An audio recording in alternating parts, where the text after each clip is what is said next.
I'm Gareth Corfield, and this is Ukraine the Latest. And today we have a slightly different episode, as it is the funeral of our dear friend David Knowles. But we go on, as he would have wanted. So today, after battlefield updates, we hear from our correspondent in Washington in the run-up to the US general election.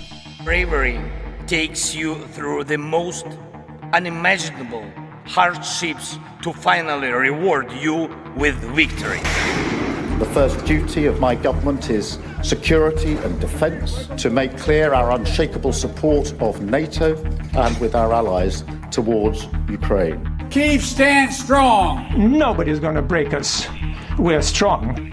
We're Ukrainians. It's Thursday, 3rd of October, 2 years and 227 days since the full-scale invasion began. And today I'm joined by Joe Barnes, our Brussels correspondent, but currently to be found in the US covering the forthcoming election. I started with the latest battlefield updates from Ukraine and Russia. Russian and Ukrainian forces are said to have continued their respective assaults in the Kursk Oblast. Meanwhile, drones operated by the SBU, the Security Service of Ukraine, attacked the Borisogledsk military airfield in Russia's Voronezh Oblast overnight on 3rd of October, a source in the SBU told the Kyiv Independent. The attack was said to have been carried out together with Ukraine's Special Operations Forces. The Russian Ministry of Defense claimed its air defenses destroyed 113 Ukrainian drones overnight, Kyiv Independent adds, and 25 of those are said by the Russians to have been downed over Voronezh Oblast. Ukrainian forces during that attack targeted Russian warehouses containing guided aerial bombs, hangars housing two-seat Sukhoi Su-34 strike aircraft as well as single-seat Su-35 fighters, along with aviation fuel storage facilities. Elsewhere, Russian forces recently made marginal gains near the eastern city of Svatov, which lies on the Krasna River in Luhansk Oblast. They are also said to have advanced near the mining town of Siversk, which is about 100 or so kilometres north of Donetsk, as well as in the vicinity of Vuhledar and east and south of Pokrovsk. Elsewhere, Latvian forces have also enhanced their air defences near the Russian border following a recent Russian drone crash in the country. Latvian Defence Minister Andris Spruds announced yesterday that his country's air force has deployed mobile combat groups equipped with air defence missiles near the Russian-Latvian border and set up specialised radars along the border to detect drones.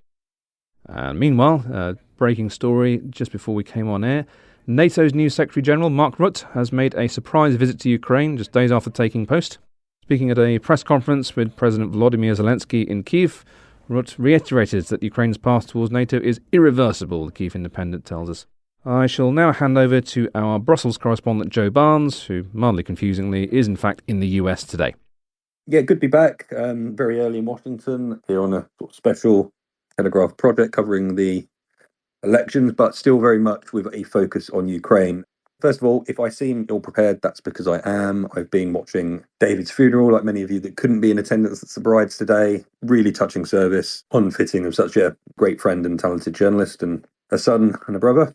But yeah, to the update. So Mark Rutte in Kyiv, it's great to see him there. The brand new NATO Secretary-General, who only took the job on the 1st of October, is basically making his first foreign trip to Ukraine to show his support. And I've just been reading through his speech that his advisors have sent through to the NATO pack of journalists, which is my normal stomping ground. And it includes a quote, "To make crystal clear to you, to the people of Ukraine, to everyone watching, that NATO stands with Ukraine." So that is Mark Rutte's opening gambit to Ukraine is, look, nothing changes. I'm in charge, but we're still going and helping you as much as we can. But let's unpick that, because what does this mean in practice, and has anything changed from Jens Stoltenberg's time as NATO Secretary General?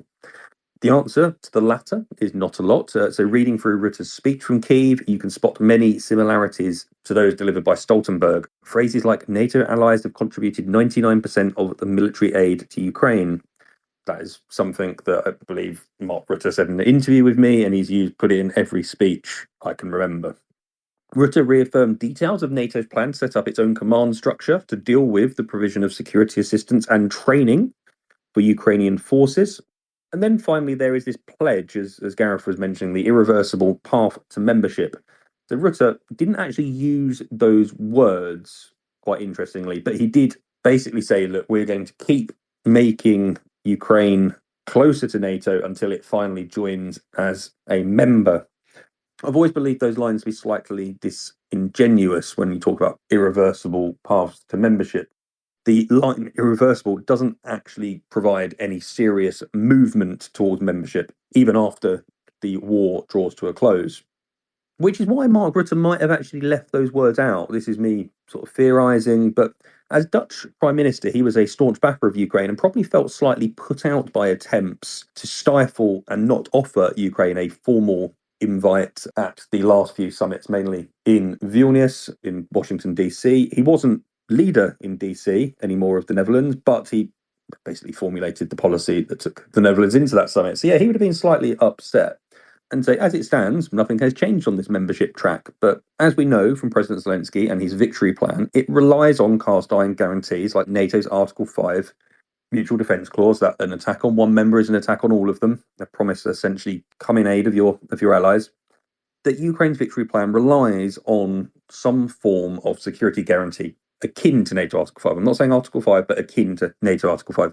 Something that's going to essentially ward off future Russian attacks once the war is over. And I'm sure a pledge of support from the British military, the American military, other NATO militaries to come in and actually fight off a Russian attack would probably ward off a Russian attack. Yeah, I'm going to be really diving into these words while I'm in Washington, given the fact that NATO is a US-led alliance. And Joe Biden was always one of the leaders talking against membership for NATO and even extending an invite. Cast my mind back to our reporting on it, we'd often talk about Germany and the US were standing in the way of NATO offering better language and even an invite on membership. Another point that we can talk about, Gareth, as I was discussing videos of Iranian ballistic missiles hitting the ground in Israel over the last few days with analysts, one of the conclusions we reached to why Israel's air defense let so many of these missiles hit the ground was to conserve ammunition. And this actually has direct repercussions for Ukraine, and this is Ukraine the latest, so we're going to speak about Ukraine. So Israel has 3 systems to protect its skies as part of a multi-layered air defense. It has the Arrow 2 system, which is all about long-range intercepts of mainly ballistic missiles, but then there are medium-range systems, one known as David Sling, but that also features US-made Patriot systems, and then you have the Iron Dome, which is designed to sort of for short-range intercepts of rockets, etc. But more importantly, if Israel was to enter into a long-term conflict with Iran, where it's going to need a hell of a lot of these air defense interceptors, that is going to have these repercussions for Ukraine. Ukraine, as it defends Russian air attacks, also needs supplies of the PAC missiles that are used by Patriot systems. And there are simply just not many of these things around, as has been proven by Ukraine's sort of hard-fought victories and attempts to secure more of these systems and the ammunition that goes alongside them. So countries either don't want to donate or don't have any to donate, or they're unwilling to draw their stockpiles down to levels that they feel uncomfortable with, that essentially could leave them undefended if war was to sort of break out against Russia and NATO or anyone else in NATO. So various contracts have been signed, including a NATO contract to ramp up production of PAC missiles. But this is, as with any sort of really complicated missile system, it's incredibly slow to kick in. These aren't just something that you can churn out in a day. You have to build up production lines, find all the components, and they're really complicated systems. So it's something I think we're going to have to be watching out for and report on in the coming weeks and months as tensions continue in the Middle East. What is going to happen to Western aid flowing to Ukraine when also another of the West allies, Israel, is going to be asking similar things if it indeed does escalate? That's why you can probably see one of the reasons behind sort of US-led pushes to agree a ceasefire between Israel and Hezbollah in Lebanon, because that is going to draw down a serious amount of stockpiles from Western governments that they simply don't have or they want to give to Ukraine. So it's a really interesting time. We should keep an eye on that. And don't know if you have any thoughts, Gareth. Thanks, Joe. Yeah, that is a really interesting dimension, because I'm sort of wondering, and this is something I suspect you'll be able to speak to a bit more readily than yours truly. I do wonder how much of a zero-sum game we're going to see in terms of munition supply. Obviously, America and the West in general has been supporting Ukraine very heavily, give or take a lot of political factors involved in there. But with the Israeli situation flaring up as it has in the last few days, how much of a tension are we going to see between those two competing fronts in terms of production of vital missiles, munitions, resupply of systems that are now being burnt through at quite a frighteningly high rate on both fronts. Yeah, and this is something that Ukraine is worried about. We can cast our mind back to after October the 7th, so nearly a year ago, when Hamas terrorists steamrolled into Israel and killed just over 1,000 innocent people. President Zelensky sensed that this is going to cause problems. He tried to go to Israel and show his support. But one thing he did, and I remember actually being at NATO headquarters that day, is he attended a NATO meeting of defence ministers in the October, so I think about a week or so after October the 7th, which is fascinating because he was clearly, or he had been told to clearly panic that the crisis in the Middle East, if it continues to escalate, and it's taken a while, nearly a year to sort of reach the point where we're talking about full-scale wars there again, that he must have been advised that this is going to have repercussions for Ukraine, that this is going to put a crunch, create a pinch point almost on where newly manufactured items end up. Are they going to be bought up by Israel, which Israel can, it's a very wealthy country, or are they going to be funneled into stockpiles of Ukraine's Western allies who could then give Ukraine older weapons, so what's known as backfilling, or are they going to be directly sent to Ukraine? And that is a question that remains. And the more tension and the more conflict in the Middle East is going to cause extra shortages around things like 155mm artillery, ammunition. I can't remember off the top of my head what munitions the Israeli tanks use, but I'm presuming they're going to be very similar to something, say, a US Abrams would use, maybe a German Leopard 2 or a British Challenger, some of those bits of kit on the front line in Ukraine. Then you have the issue of, as I was mentioning, of air defense, and Israel and Ukraine both operate US-made Patriots. So that's instantly, you can see some pinch points emerging. And simply, it's not the case that Western companies have been able to ramp up production significantly or sufficiently enough to supply Ukraine. So they're simply not going to have enough capacity in their production lines to fuel resupplying the West of the stockpiles it's drawn down, supplying Ukraine, and also supplying Israel. So we're sort of leading into a really tricky situation where the West's ability to produce arms and its stockpiles are going to be sort of called into question. Thanks, Joe. Yeah, it certainly looks that way, and I do wonder how much of Mark Rutte's appearance in Kiev today to express NATO solidarity, if we can put it that way, I do wonder how much of that appearance is for appearance's sake and to reassure the Ukrainians, even as a move which you may or may not consider inevitable, which is the ramping up of supplies to Israel to keep them fully stocked as good allies of the US and therefore of the West, and how much of an impact we're going to see on the Ukrainian supplies. Now, you've mentioned, obviously, that Volodymyr Zelensky has previously appeared at NATO defence ministers' meetings. I have the sense from you here, Joe, and correct me if I'm wrong, I have the sense that is, again, an appearances thing that's meant to sort of calm the horses almost, to reassure everybody that things are still in place, that everybody's still wanting to be seen as equally committed to all of these good causes. But there obviously then comes a point where sooner or later something has to give. Somebody's going to get supplies that somebody else may not necessarily receive in the quantity or at the time of their choosing. Do you think we're going to reach that point sooner rather than later, or do you think there's a bit of slack in the supply system that can be taken up by the inevitable ramping up of Israeli demands for resupplies? I think it's already happened in parts. Through October the 7th, we saw reports that 155 ammunition was being channeled and funneled in Israel's direction rather than Ukraine's direction. Then we saw reports recently that all new made Patriot systems and the ammunition that goes alongside them would be sent in Ukraine's direction.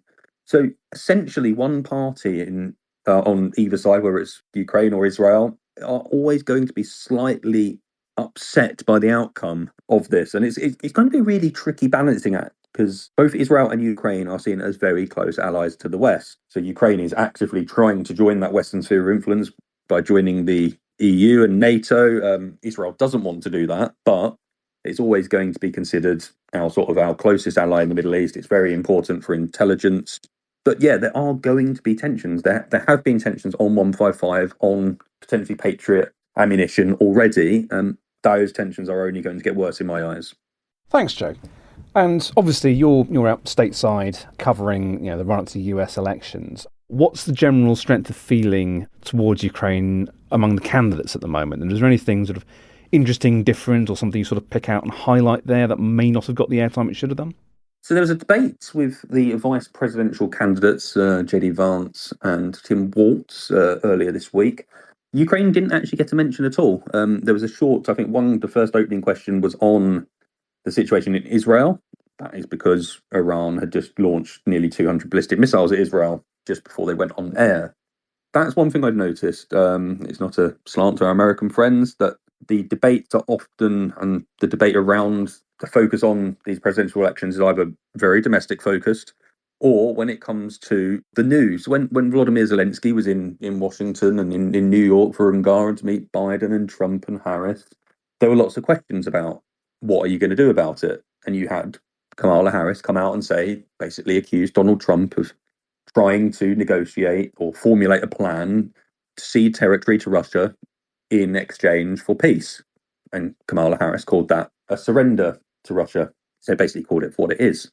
And then you had Donald Trump, Zelensky went to see him, and Trump sort of started speaking about how great of friends he was with Putin and how he could bring an end to this war. His repetitive talking point, and this is one that J.D. Vance used in the reference to the Israel situation and questions in this vice presidential debate, was these wars wouldn't have happened if Donald Trump was president.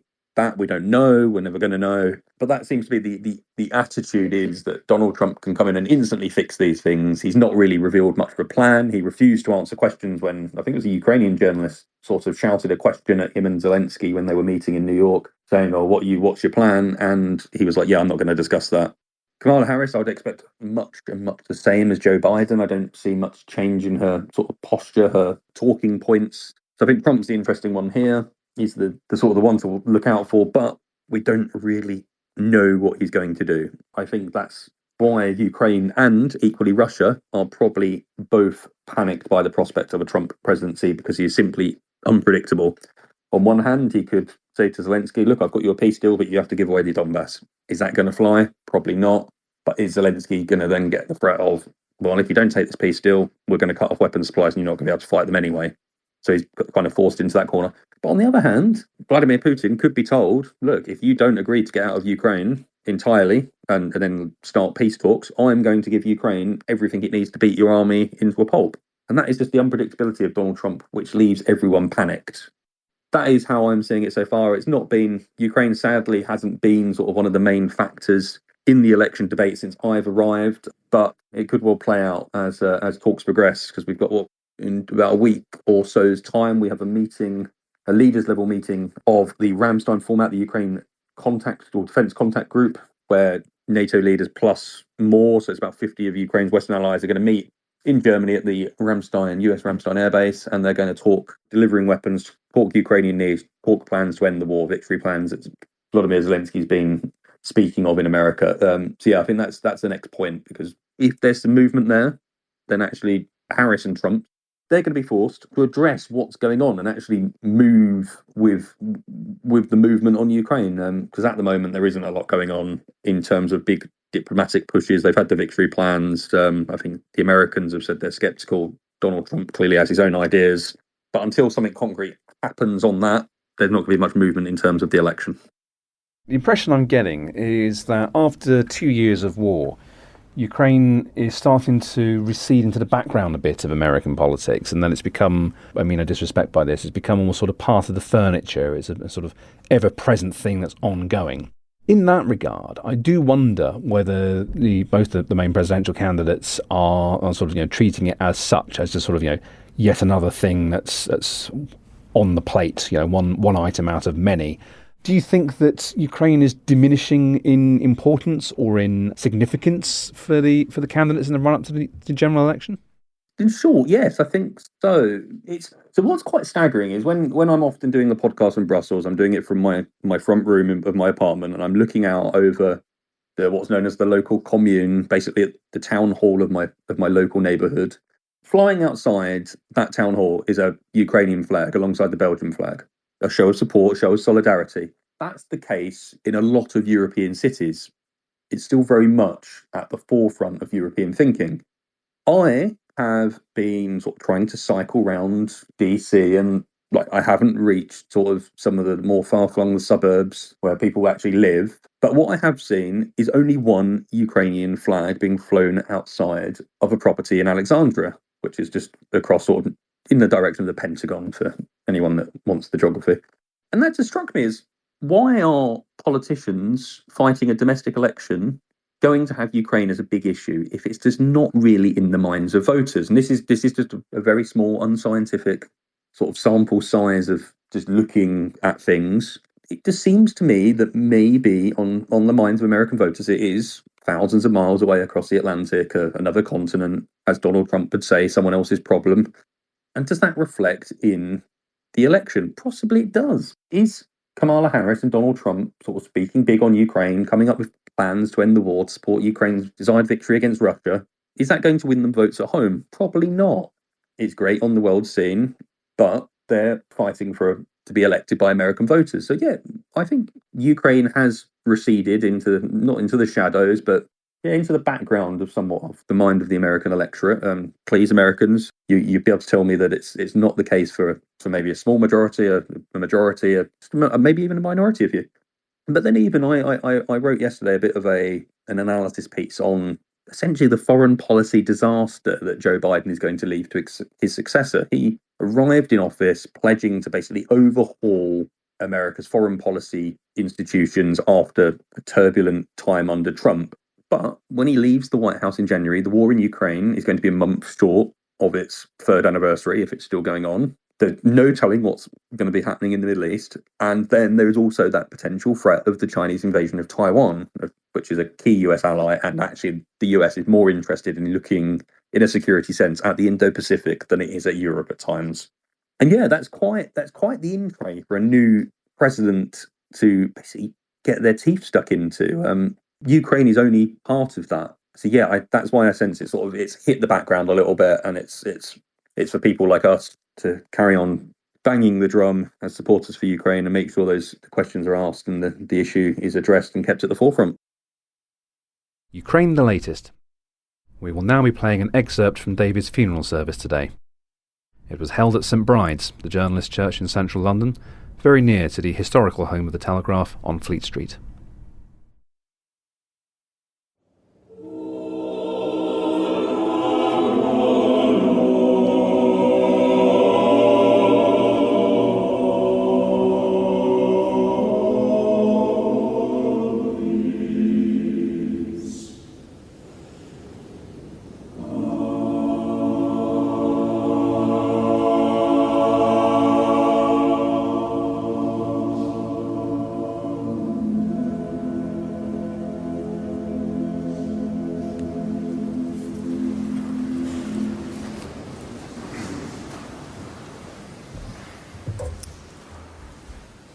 I first met David when, as head of social media at the Telegraph, he asked me to speak on a live Twitter space, basically a live radio show conducted over Twitter.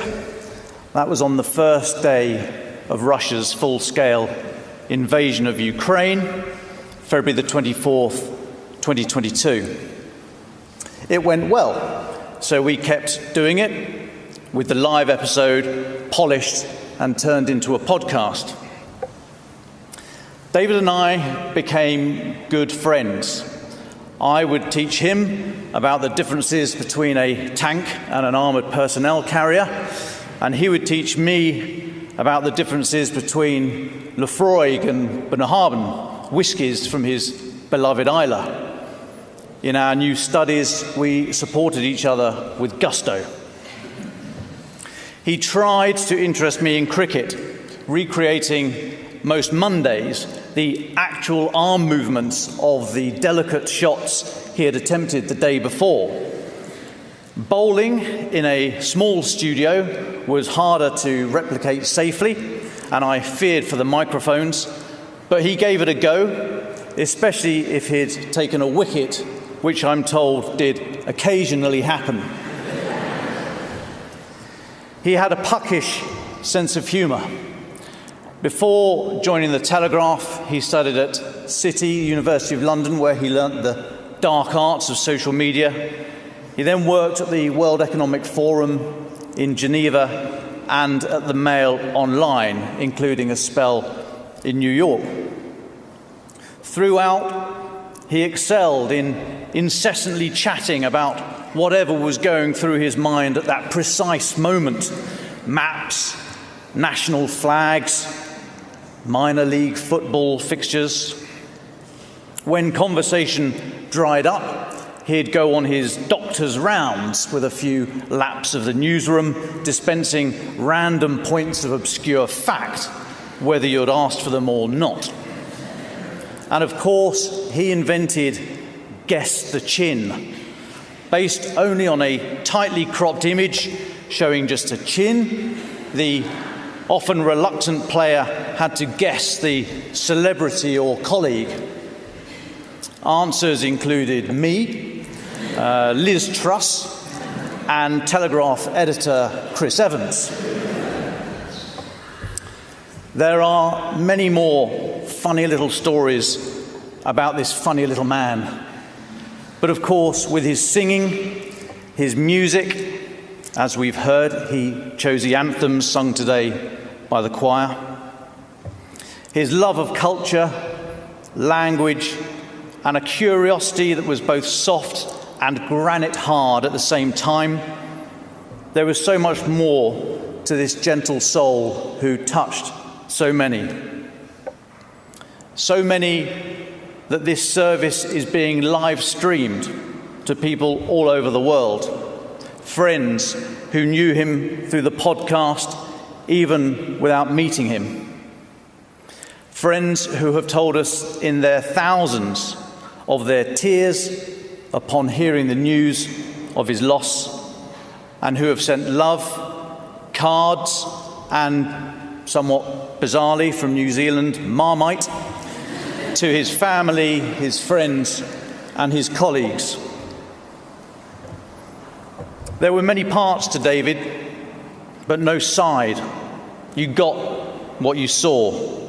Honesty, integrity, mischief, and a fierce loyalty to his friends.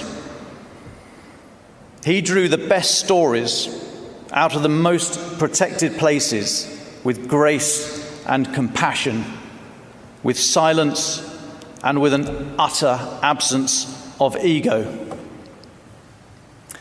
David loved the podcast he created, the cause, the effort, the moral clarity. He and I went to Ukraine, and in particular the Kyiv suburb of Bucha in July 2022, just as the mass graves of civilians were being uncovered.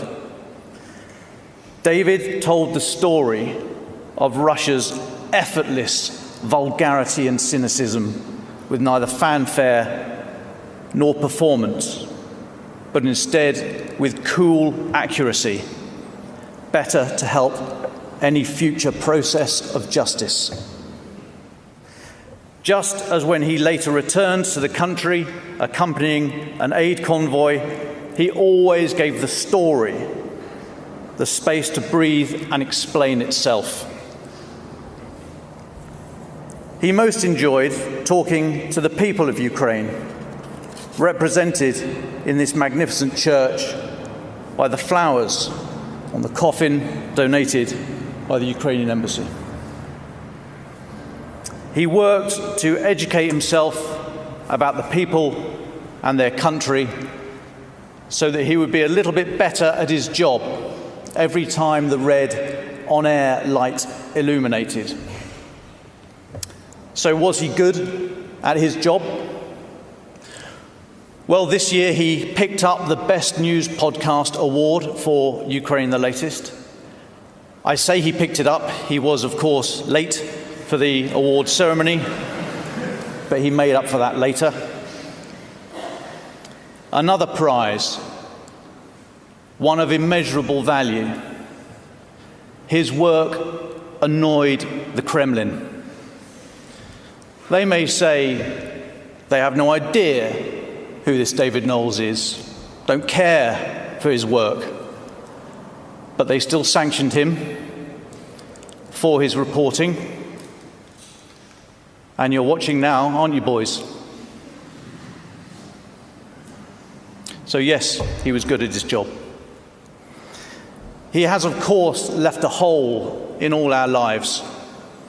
And although there will forever be a hole now at the centre of the podcast, there is also a calm and grounded soul that would be absent but for him.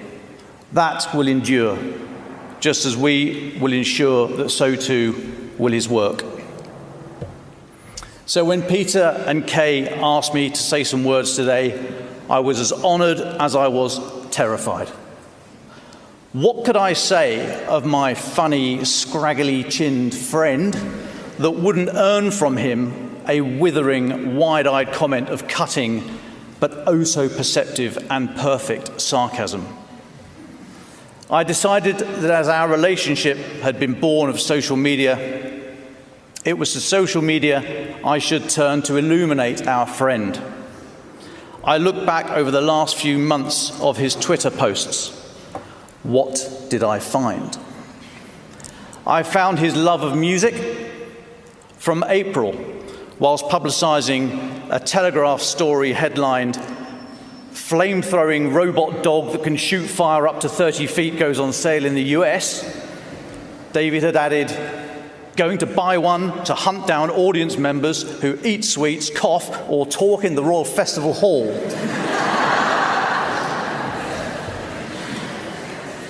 I found his prescience and wonder at our industry from May. Every job I've had so far for a newspaper wouldn't have existed 25 years ago. I found his deserved concern over his inability to administer himself. Also from May, a screenshot of the alarms he had set himself before an early flight to Ukraine. Under the words, "Off to Lviv tomorrow," he had set alarms on his phone for 3:45 a.m., 3:50 a.m. and 3:56 a.m. and 4 a.m. Oh, and 4:05 a.m. I found his love of sport from July. The utter joy of getting onto the bus after the pub, tuning into the football and seeing Ronaldo miss a penalty is utterly indescribable. Finally, from August, and also about sport, but the one he really loved. Above a photo mostly of sky and grass, but with a few tiny figures dressed in white squashed in the middle, the words, "Scudding clouds, a green pitch, just a hint of autumn today." David, my friend, I will never forget you, and I will ensure your work continues. I hope that you rest for eternity under scudding clouds, at the edge of a green pitch, bathed in just a hint of autumn, knowing that hour by hour, fresh lips are making thy wondrous doings heard on high. Slava Ukraini! Slava Davidu Knowles.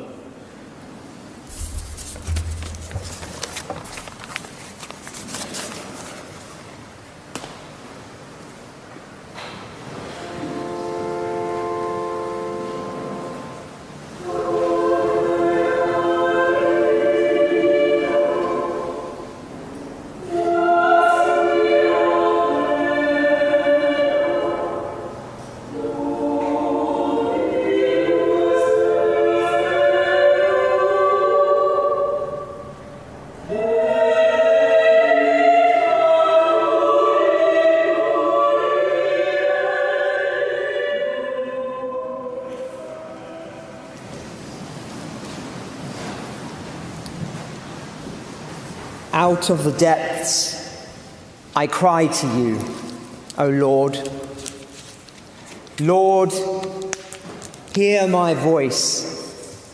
Let your ears be attentive to the voice of my supplications. If you, O Lord, should mark iniquities, Lord, who could stand? But there is forgiveness with you, so that you may be revered. I wait for the Lord. My soul waits, and in his word I hope. My soul waits for the Lord, more than those who watch for the morning, more than those who watch for the morning. O Israel, hope in the Lord, for with the Lord there is steadfast love, and with him is great power to redeem. It is he who will redeem Israel from all its iniquities.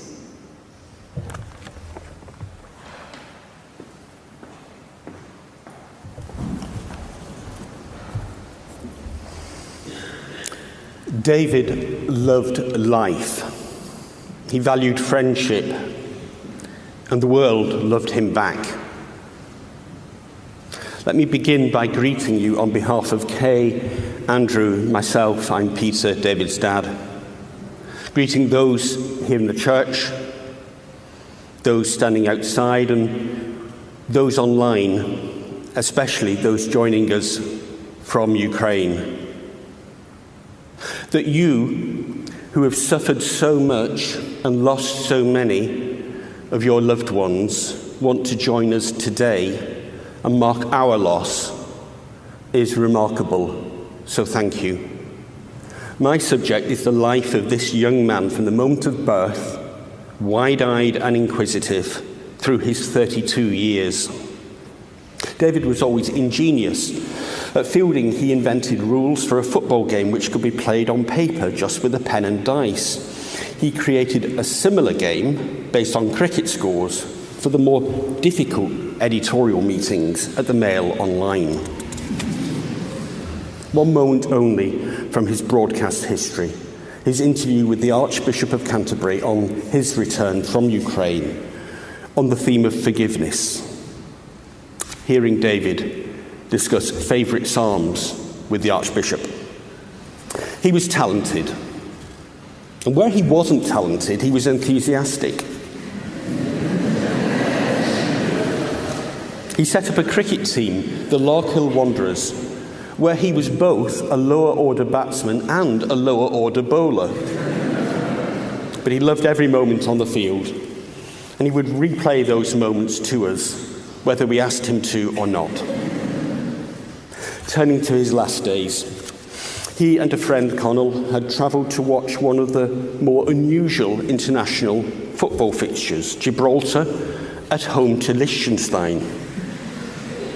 He was excited to go and had bought a Gibraltar football shirt to wear to the match.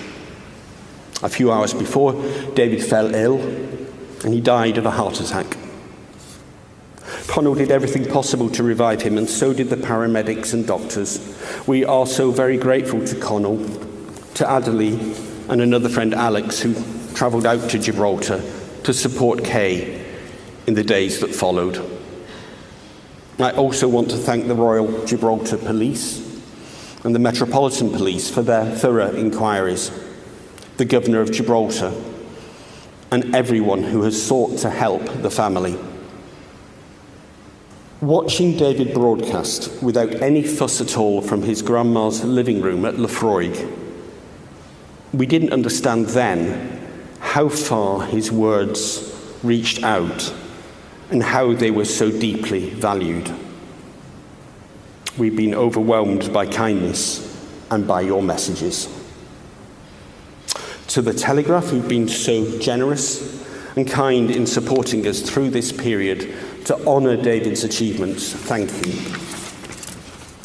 And our thanks to the church, to the team here at St Bride's, To all our Roman Catholic and Orthodox friends who've lit candles and said prayers for his soul, all the individual faithful and the prayer circles in the Anglican and Reformed traditions who have prayed for us. We, his family, give thanks to God for David's life and for the years we spent with him.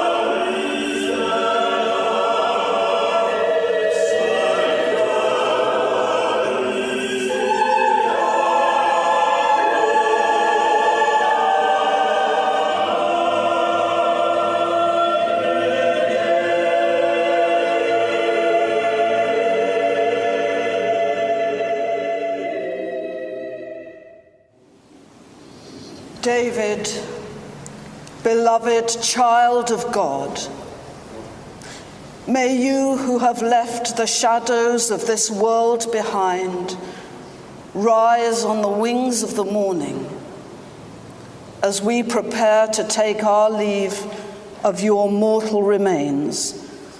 May you rest in peace and rise in glory. Go gently on your voyage, beloved.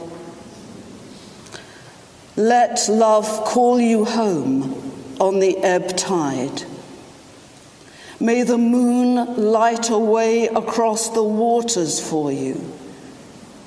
May the earth cradle you, the breeze blow you swiftly until you reach the place where your weary vessel need labor no more, where love rises in bright fullness and a new dawn breaks upon the white shore.